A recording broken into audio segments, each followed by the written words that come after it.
تقدیر کیا ہے؟ اگر سب کچھ پہلے سے ہی لکھا لکھایا ہے تو ہم اپنے اعمال کے ذمہ دار کس طرح ہوئے؟ پھر اعمال کی جزا و سزا کیسی؟ پھر جنت و دوزخ کے کیا معنی؟ وضاحت فرمائے۔ بھئی سچی بات یہ ہے کہ اس سوال نے ایک عرصے تک مجھے بھی ستائے رکھا، اور میں سوچتا رہا کہ اگر واقعی اللہ تعالیٰ نے پہلے سے ہی سب کچھ لکھ دیا ہے کہ میں اتنے بج کر اتنے منٹ میں بیٹھ کے یہاں پہ ایک لیکچر دوں گا، یہ تقریر کروں گا، اتنے بج کر اتنے منٹ پہ نماز پڑھوں گا، اتنے بج کے اتنے منٹ پہ فلاں کو گالی دوں گا، فلاں کو تھپڑ ماروں گا، یہ پہلے سے ایک میرا شیڈول مرتب ہے اللہ کے ہاں، لکھا لکھایا پروگرام چھپا چھپایا موجود ہے، میرا کیا قصور؟ تو لکھنے والے کا قصور ہے۔ بات تو خطرناک ہے نا، بات تو خطرناک ہے نا۔ تقدیر کیا ہے؟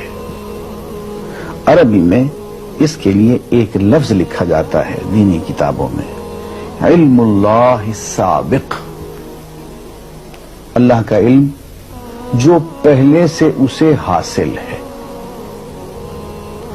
اللہ کو معلوم ہے کہ آج میں اتنے بج کر اتنے منٹ پہ اپنی مرضی سے، اپنے ارادے سے، اپنی آزادی فکر اور آزادی عمل پہ، عمل سے کام لیتے ہوئے یہ کام کروں گا۔ اب بھائی کام تو میں اپنی مرضی سے کر رہا ہوں، اپنی آزادی سے، اپنے ارادے سے کر رہا ہوں، لیکن اتنی سی بات تو مانو کہ اللہ تعالیٰ علام الغیوب ہے، علیم بذات الصدور ہے۔ مجھے اپنے بارے میں پتا نہیں ہے کہ کل 10:10 پہ میں کیا کروں گا، اس کو پتا ہے۔ مجھے اپنے بارے میں پتا نہیں ہے کہ میں 10 سال کے بعد کہاں ہوں گا، کیا کر رہا ہوں گا، فلاں بج کے فلاں منٹ، اس کو پتا ہے۔ اس کو میرے آزادانہ، خود مختارانہ، فری ول کے ساتھ کیے ہوئے اعمال کا پتا ہے کہ میں اپنی مرضی سے، اپنے فری ول کے ساتھ، اپنے ارادے سے اتنے بج کر اتنے منٹ پہ کیا کروں گا۔ یہ اس نے اپنے ہاں لکھ رکھا ہے، اس لیے اس کو پوری کائنات کا نظام چلانا ہے۔ اس کا علم جو ہے وہ صحیح ہے، لیکن اس کا علم میرے ارادے سے نہیں ٹکراتا ہے۔ یہ بات میں ایک مثال سے سمجھاؤں گا۔ میرے ساتھ ایک واقعہ پیش ہو گیا، اس دن مجھے تقدیر سمجھ میں آ گئی کہ ہوتی کیا ہے۔ 1971 کی بات ہے کہ یہاں اکاؤنٹنٹ جنرل آفس میں ڈپٹی اکاؤنٹنٹ جنرل تھا۔ اس زمانے میں ایک مشہور نجومی تھا شیخ صادق، یہاں قلعہ گزر سنگھ میں رہتا تھا۔ وہ پتہ نہیں بیچارہ زندہ ہے یا فوت ہو گیا۔ انہوں نے دروازہ کھولا، میرے کمرے میں آ گیا۔ کیا صاحب، ہم آپ کی خدمت کرنا چاہتے ہیں، ہم آپ کو مستقبل کے بارے میں کچھ بتانا چاہتے ہیں۔ میں نے کہا میرے پاس فضول باتوں کے لیے وقت نہیں ہے، میں علم نجوم وغیرہ کو، اس قسم کے یہ فضول باتوں کو میں نہیں مانتا ہوں، مشغول آدمی ہوں، ان چکروں میں مجھے مت ڈالو۔ اس نے کہا سر مجھے صرف 1 منٹ تو آپ دے دیں۔ میں نے کہا ہاں 1 منٹ دیتا ہوں۔ اس نے ایک بہت بڑا کاغذ میرے سامنے لکھا جس پہ 40 خانے بنے ہوئے تھے، 40 چیزوں کے نام لکھے ہوئے تھے،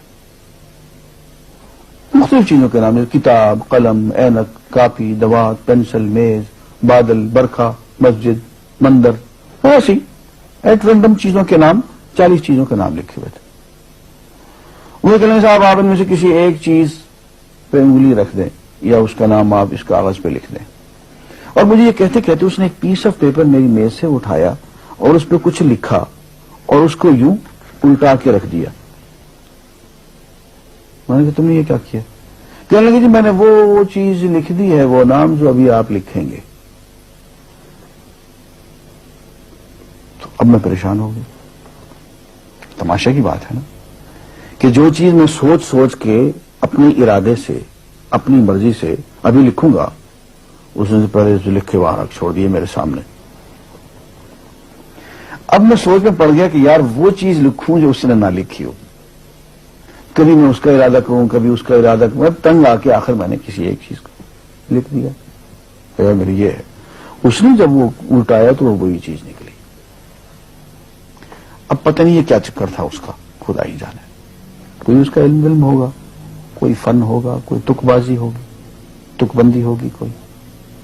لیکن اس دن مجھے پتا چلا کہ یار اس کو جو کچھ میں نے لکھا ہے اپنے ارادے سے لکھا ہے، اپنی مرضی سے لکھا ہے، اس سے پابند ہو کے نہیں لکھا. کبھی اس میں انگلی لگاتا تھا، کبھی اس پہ آخر چن کے ایک لکھا میں نے. لیکن اس کم بخت کو پہلے سے پتا تھا کہ میں کیا لکھنے والا ہوں، اور اس نے پہلے سے وہاں لکھ کے رکھا ہوا تھا. میں نے کہا یار ایک محدود علم والا آدمی میرے آئندہ کے اعمال کو اپنے ہاں لکھ کے رکھ سکتا ہے. چن کے وہ عمل میں اپنی مرضی سے کر رہا ہوں، اپنے ارادے سے کر رہا ہوں، کوئی مجبوری نہیں ہے اس میں. لیکن وہ میری مرضی والا عمل، میرے اپنے ارادے سے کیا ہوا عمل، پوری آزادی کے ساتھ کیا ہوا عمل، اس نے پہلے سے اپنے یہاں لکھ کے رکھا ہوا. یار اگر یہ انسان کر سکتا ہے تو رحمان کیوں نہیں کر سکتا؟ اس نے میرے سارے اعمال جو میں آئندہ چل کے کرنے والا ہوں، وہ سارے کے سارے اعمال اس نے اپنے یہاں لکھ کے رکھے ہیں. اس کو انتظام کرنا ہے، میرے رزق کا انتظام بھی کرنا ہے، آگے میری زندگی، میری موت، میری قبر میں اکوموڈیشن کا پتہ نہیں کہاں میرے اس نے انتظامات کرنے ہیں. تو میرے بارے میں اس نے سارا اگر ڈیٹا کلیکٹ کر کے رکھا ہوا ہے اپنی انفارمیشن کے لیے کہ یہ اپنی مرضی سے کیا کیا کچھ کرے گا، تو اس کے لکھے ہوئے ہونے سے میری مرضی ختم نہیں ہوتی، میری ذمہ داری ختم نہیں ہوتی، میرا ارادہ، میری فری ول ختم نہیں ہوتی. یہی وجہ ہے کہ ہم جو اعمال کرتے ہیں اس میں سے اللہ تعالیٰ اس کی کچھ ذمہ داری ہم پہ ضرور ہوتی ہے. کچھ کام اللہ تعالیٰ کا ایک نظام ہے، اس میں شاید ہماری ذمہ داری نہ ہو، وہاں جبر ہو. لیکن کچھ اعمال ایسے ہیں جن میں خالصتاً ہمیں آزادی حاصل ہے، ہمیں اختیار حاصل ہے، ہم ان کے ذمہ دار ہیں، ہمیں ان پہ جزا ملے گی، ہمیں ان پہ سزا ملے گی، اللہ تعالیٰ بچائے. اور جزا ملے گی تو جنت ہوگی، سزا ملے گی تو دوزخ ہوگی. لیکن آزادی عمل اور ارادہ ضرور ہے. یہ الگ بات ہے کہ اللہ تعالیٰ کو پہلے سے ہی معلوم ہے کہ ہم اپنے ارادے سے اور اپنی آزادی اور اپنی مرضی سے ہم آج اور کل اور پرسوں اور سال بھر کے بعد اور 10-20 سال کے بعد ہم کیا کیا کریں گے اس کے ہاں لکھا ہوا ہے. وَعِندَهُ عِلْمُ الْكِتَابِ، اس کے ہاں وہ سب کچھ لکھا ہوا ہے. لیکن ہم جو کرتے ہیں اپنے ارادے سے کرتے ہیں اور اس کے ذمہ دار ہیں. وآخر دعوانا الحمدللہ.